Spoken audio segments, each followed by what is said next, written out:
بيقول لك ايه بقى؟ الفتح السعودي عايز يمشي جوميز ويرجع في كلامه وياخد جروس. اصل جوميز طلع مش شغال، الحصان طلع مش شغال. يا اخويا جوميز اول ماتش كده تتلدع اتنين؟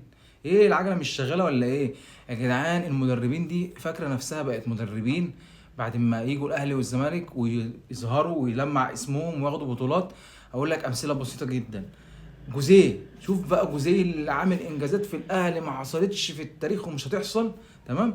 جوزيه ده بعد ما مشي من الاهلي ولا يذكر، راح مسك منتخب انجولا في بطولة افريقيا كانت بتتلعب في انجولا على ارضهم وخرج بفضيحة.